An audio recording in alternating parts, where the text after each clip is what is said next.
오늘 말씀을 준비하면서 몇 번을 썼다가 지웠다가 썼다가 지웠다가 그렇게 했습니다. 다소 어쩌면 마음에 불편한 내용이 있을지도 모르겠습니다. 그러나 하나님의 말씀이라 생각하시고 들어주시면 좋겠습니다. 오늘 본문은 타락한 제사장 밑에서 심부름이나 하던 아이를 하나님께서 자신의 대변인으로 한 나라의 지도자로 세우시기 위하여 부르시는 장면입니다.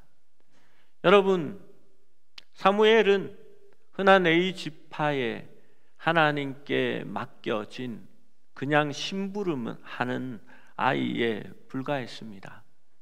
그 반면에 엘리의 집은 대제사장의 집이고 그 아들들은 대대로 성전에서 일할 수 있는 권리를 가진 사람입니다. 사회에서는 금숟가락, 은숟가락이 정말 중요한 것 같습니다. 아무것도 없는 사람들은 아이에게 열심히 공부해라, 그래야만이 내가 많은 기회를 가질 수 있다라고 얘기합니다. 혹은 그것을 떠나서 네가 하고 싶은 것에 그 일을 하고 그것을 통하여서 또 하나님께 영광을 돌리라라고 이야기합니다. 그런데 실상 사회를 보면 그렇지 않은 것 같습니다. 한 동문에 자녀 비리가 터져 나왔고 그것들이 지금 이렇게 파헤쳐집니다. 조국의 딸의 특혜가 있었습니다. 그래서 심판을 받았고 유죄 판결을 받았습니다. 지금은 심우정 검찰총장의 딸 채용 비리가 드러나고 있습니다. 그런데도 아무 잘못이 없다라고 말합니다. 이 모든 것이 부모의 권력과 재력으로 그 자녀들이 특혜를 받고 자격이 과장되고 부풀려지고 해서 사회에 괜찮은 자리를 차지하는 것을 보게 됩니다. 여야, 진보, 보수를 떠나 이러한 일이 일어나는 것을 보면 이들만의 일이 아니라 오늘날 우리 사회 지도층에서 흔히 있는 이 일들은 그냥 빙산의 일각이라는 생각을 하게 됩니다. 그런데 하나님은 어떤 기준으로 당신을 위해서 일할 사람들을 세우실까요? 이 모든 일에서 주님은 다시 한번 우리가 생각하는 인간들의 보편적인 체계를 혼란스럽게 합니다. 고린도전서 1장 27절 28절은 이렇게 말씀합니다. 그러나 하나님께서 세상에 미련한 것들을 택하사 지혜 있는 자들을 부끄럽게 하려 하시고 세상에 약한 것들을 택하사 강한 것들을 부끄럽게 하려 하시며 하나님께서 세상에 천한 것들과 멸시받는 것들과 없는 것들을 택하사 있는 것들을 폐하려 하시나니. 여러분, 무슨 의미일까요? 하나님은 지도층의 자녀들은 사용하지 않는다는 의미일까요? 아니요, 그런 것은 아닙니다. 하나님 앞에서 얼마나 낮아져서 그의 의를 구하고 하나님을 의지하는지를 하나님은 보시겠다라는 겁니다. 사무엘은 어린 레위인으로서 엘리의 지도 아래 주님을 섬겼습니다. 사무엘의 부르심의 시대적 배경은 엘리가 사사로 다스리는 시대였습니다. 그런데 사무엘이 어린 지금 이 시대에는 하나님의 말씀이 희귀하여 이상이 흔히 보이지 않았던 때라 성경은 기록합니다. 이러한 상황은 당시 사회가 왜 그렇게 타락했는지 설명하는 이유가 됩니다. 하나님의 말씀이 그들에게 없었고 이상을 보여주지 못했기 때문입니다. 성전도 하나님의 성막도 있었고 제사장들도 있었으며 그들이 하나님 앞에 그들의 습관을 따라 예배하고 제물을 드리던 시대인데 하나님은 그들에게 입을 다무셨습니다. 또한 하나님의 노여움과 침묵을 나타내는 것이기도 합니다.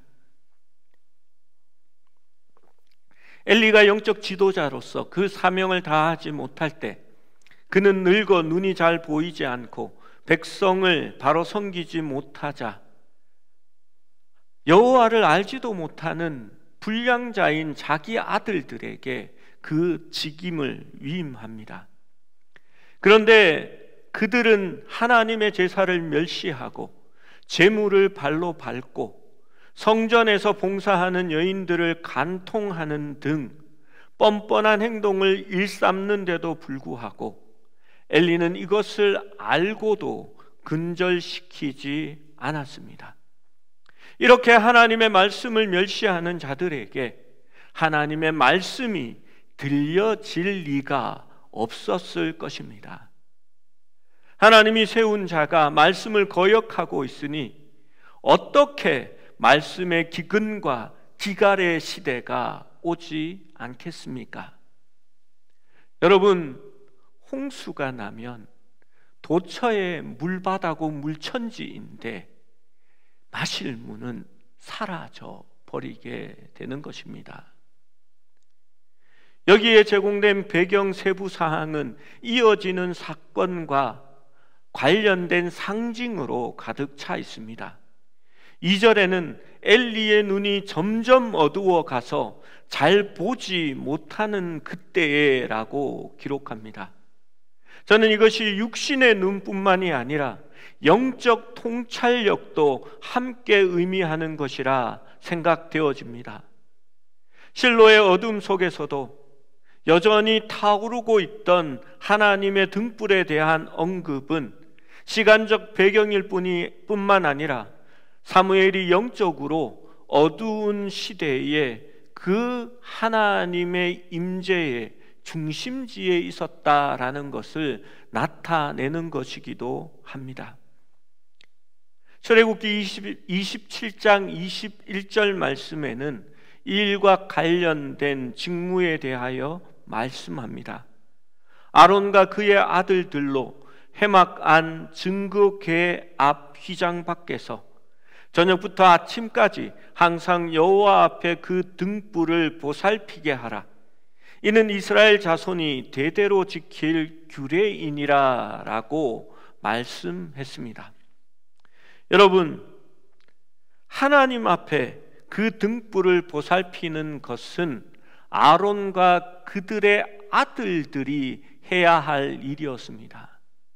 그런데 엘리와 그의 아들들이 해야 할 그 일을 그들은 하지 않았고 오히려 어린 사무엘이 그 곁에서 그 일을 하고 있는 것입니다.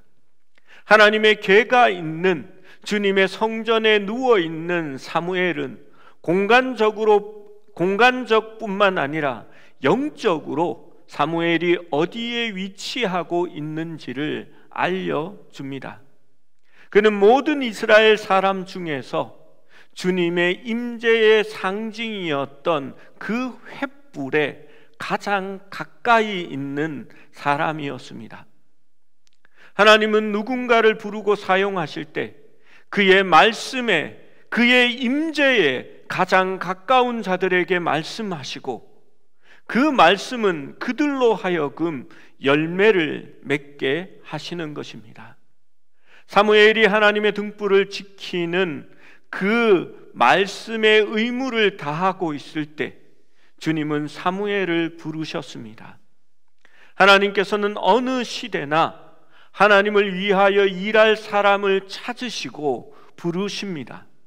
사무엘은 성전에 기거하였고 부르심을 받는 순간에도 하나님의 등불 가장 가까운 곳에서 하나님이 부르신 음성을 들을 수 있었던 것입니다. 사무엘은 하나님이 부르시는 소리를 처음 들었기 때문에 엘리의 목소리라 생각하였고 엘리에게로 달려가서 내가 여기 있나이다 대답합니다. 엘리는 사무엘을 2번이나 돌려보냈습니다. 그는 그것이 하나님의 음성이라는 것을 깨닫지 못했습니다. 아마도 엘리는 본질적으로 주님께서 자신을 드러내실 것이라는 가능성에도 눈멀었기 때문일 것입니다. 그리고 3번째 부르실 때에 이 아이를 하나님께서 부르신 것임을 깨닫고 그는 사무엘에게 알려줍니다. 그가 너를 부르시거든 내가 말하기를 여호와여 말씀하옵소서 종이 듣겠나이다 하라 라고 일러줍니다. 4번째 부르실 때에는 여호와께서 임하여서서 전과 같이 사무엘아 사무엘아 그 소년의 이름을 2번 부르셨습니다. 여러분, 그 이름을 2번 반복해서 부르시는 것은 우리에게 이미 익숙합니다. 모리아 산에서 하나님께서 아브라함을 부르실 때에 하나님은 아브라함아 아브라함아 라고 부르셨습니다. 또한 불타는 떨기나무에서 모세를 부르실 때에도 모세를 그렇게 2번 부르셨습니다. 이 유사점은 사무엘의 삶이 이스라엘의 위대한 2 지도자를 부르신 것처럼 하나님께서 이제 그를 부르시고 있는 중요한 시간이라는 것을 시사합니다. 사무엘은 말씀하옵소서 주의 종이 듣겠나이다 라고 대답합니다. 하나님은 성경을 통해 우리에게 말씀하십니다. 문제는 우리가 언제나 귀를 기울이지 않고 그 말씀에 순종하는 삶을 살고 있지 못하다는 것입니다. 그러나 하나님의 등불은 그 시대에도 꺼지지 않았고 날마다 타오르고 있었습니다.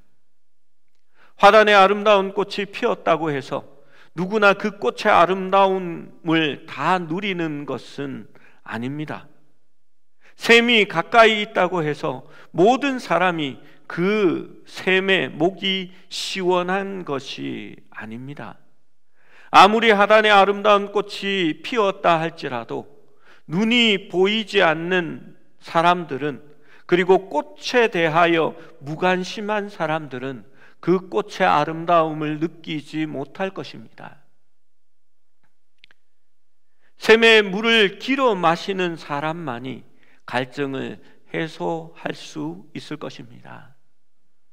아무리 하나님의 말씀이 선포되고 하나님이 우리를 통하여 말씀하시기 원한다 할지라도 그 말씀에 관심이 없고 그 말씀을 듣지 않는다면 아무런 소용이 없을 것입니다.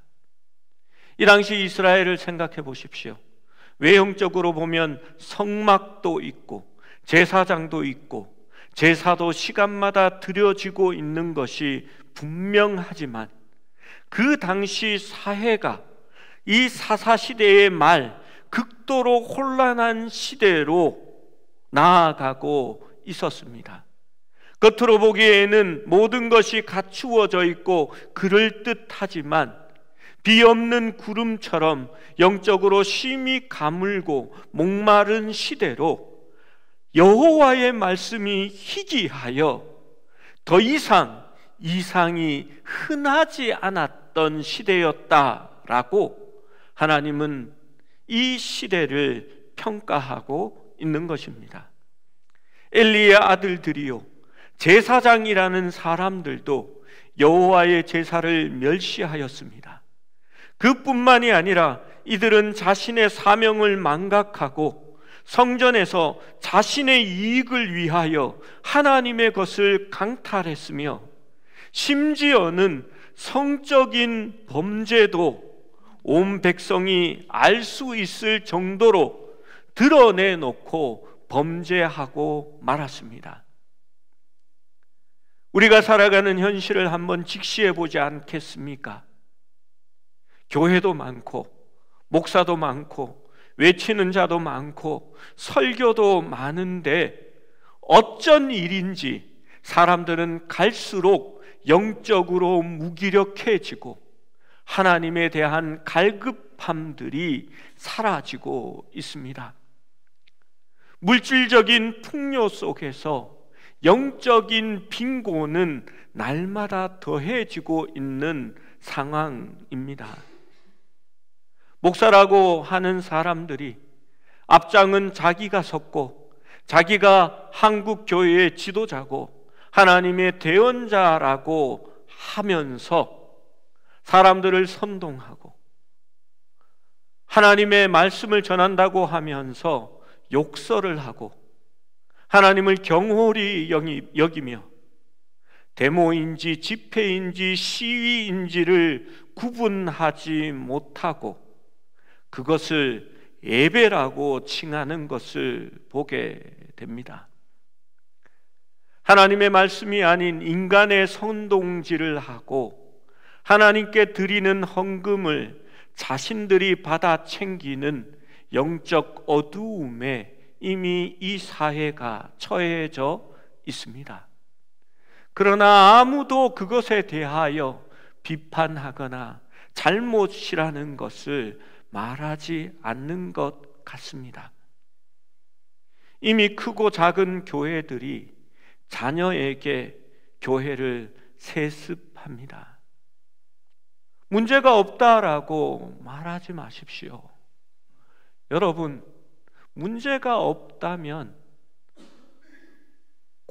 공평하게 그들도 똑같은 절차에 의해서 같은 기회를 얻어야 하는 것이 맞습니다. 세상의 정치인들의 비리에 관해서 그렇게 욕하며 손가락질하면서 왜 교회는 그래도 된다라고 생각하십니까?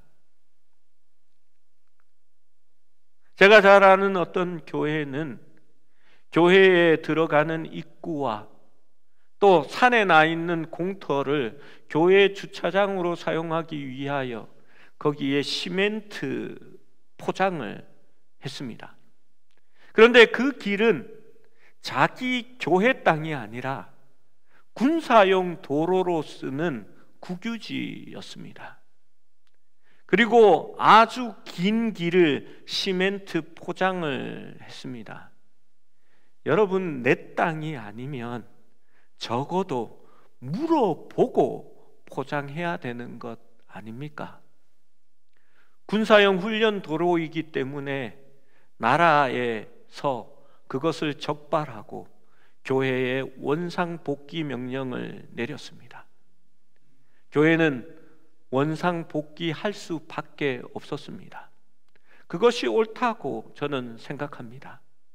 그런데 그 일로 말미암아서 엄청난 헌금을 하나님께 드린 그 예물이 허비되었는데도 어느 누구 하나 교인 앞에서 하나님 앞에서 사죄하는 사람은 없었습니다.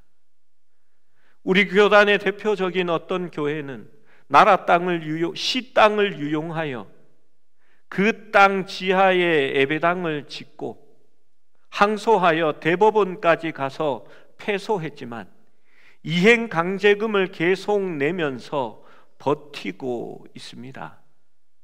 여러분, 잘못했으면 사과를 하고 그 죄를 하나님과 사람들 앞에서 자백하고 그것이 수십억이든 수백억이 들든 아니면 교회를 내어놓고 천막에 나 앉아도 진리를 행하고 바로 행하는 것이 옳은 것이 아니겠습니까? 미국에 있는 동성애를 반대하는 교회가 그것을 교단이 인정하고 그렇게 해야 한다고 명령했을 때에 교단을 떠나는 일을 실제로 성도들이 가결하고 그렇게 행했습니다. 그런데 교회는 교단에 속해 있는 재산이기 때문에 그 교회는 자신들이 가지고 있던 교회 건물과 교회 땅과 교회 안에 있는 모든 물품을 그대로 버리고 내어놓고 나와야만 했습니다. 그 교회는 말씀을 지키기 위해서 그렇게 했고, 성도들은 교회의 모든 것을 내어놓고 다시 개척교회로 시작했습니다. 많은 사람들이, 하나님을 믿지 않는 사람들조차도 그들이 말하고 있는 것들이 참 신앙이요, 그들의 확실한 믿음이라는 것을 인정해 주었습니다. 여러분, 자신들의 사명을 망각하고 세상 사람들에게 손가락질을 당하고 하나님의 영광을 가르우며 살아가면서도 그것이 얼마나 심각한지를 깨닫지 못하고 오히려 사회를 보고 비판하고 있는 그러한 모습이 영적인 마비는 아닌지요? 아마도 이 사실을 직시하는 사람들의 가장 흔한 반응은 실망하고 교회를 욕하고 떠나가는 떠나가는 것일 것입니다. 이러한 사람들은 누구보다도 교회를 비판하면서 자신들이 교회를 떠나고 신앙을 저버린 이유를 합리화합니다. 그래서 사실 교회의 제일 안티는 세상 사람들이 아닙니다. 교회를 떠난 목회자들이요, 또 목사, 장로의 아들, 딸들이 교회의 안티가 되어지는 것입니다. 그러나 여러분, 저는 사무엘을 생각해 보기를 원합니다. 어린 사무엘은 그러한 시대에서 하나님의 성전을 떠나지 아니하였고 하나님을 섬기는 일을 묵묵히 하고 있었습니다. 사람이 보기에는 하나님의 전에서 엘리 제사장의 심부름을 하고 허드렛 일을 하는 것에 불과해 보였겠지만 그것이 인간 엘리를 섬기는 일이 아니라 여호와 하나님을 섬기는 일이었다라고 성경은 보고 있는 것입니다. 여러분, 이것이 참으로 대견한 모습입니다. 아무도 보아주지 않는, 사람이 없는 고요한 밤 몇 번이나 잠자리에 깨어나서 성전 안을 밝히고 있는 등불을 지켜보면서 거기에 기름을 채우고 밤잠을 설쳐가며 성전을 섬기는 사무엘의 모습을 상상해 보십시오. 요즘처럼 알람 시계가 있는 것도 아니고 스마트폰에 시간을 정해 놓을 수 있는 것도 아닙니다. 편하게 잠 한숨 자지 못하면서 아마 깨었다 일어났다 깨었다 일어났다 하면서 그 일을 충성되게 하였을 것이라 생각합니다. 여러분, 충성하며 하나님을 바로 섬기는 것이 어떤 일이냐라고 묻는다면 저는 사무엘과 같은 그러한 일이라고 생각되어집니다. 여러분, 시대가 어둡습니다. 그러나 우리에게 희망이 있는 것은 세상이 더 어두워지면 빛은 더욱더 그 밝기를 드러낼 것입니다. 여러분, 우리가 비록 작고 연약하지만 세상이 어두워질 때에 우리의 존재는 더욱더 밝히 드러날 수 있을 겁니다.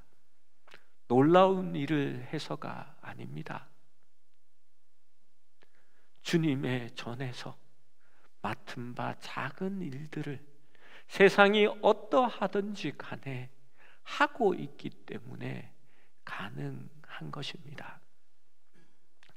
우리는 모두 큰 일을 해야 한다라고 생각합니다.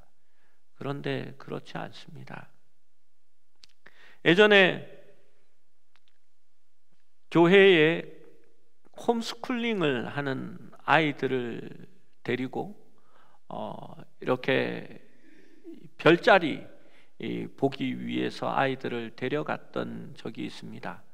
목사님의 자녀들이 거의 홈스쿨링을 많이 했고, 또 교회가 전국에 있는 홈스쿨링 하는 아이들에게 장소를 제공했기 때문에 그 아이들이 한 달에 한 번씩 교회에 와서 가정에서 할 수 없는 아이들이 같이 합창을 맞추어 본다든지 악기를 다루는 일들을 진행했습니다. 저에게 한 프로그램을 맡겨서 아이들과 별자리를 보러 갔습니다. 아이들에게 북극성을 찾는 방법을 가르쳐 주었습니다. 북극성이 우리가 말로는 많이 듣지만 하늘에서 별자리로 이렇게 찾아보라고 하면 참 찾기가 힘듭니다. 아이들에게 북극성을 찾는 방법을 가르쳐 줍니다. 북두칠성을 먼저 찾아서 그 국자의 한 변을 3배로 이으면 나타나는 별이 있는데, 아니면 오리온 별자리에서 이어지는 선을 그으면 만나는 작은 별이 있는데 그것이 북극성이라고 가르쳐 줍니다. 그러면 아이들이 그것을 찾아보면 한결같이 하는 얘기가 있습니다. 저게 북극성이야? 잘 보이지도 않는데. 정말 푸르스름하게 작은 별입니다.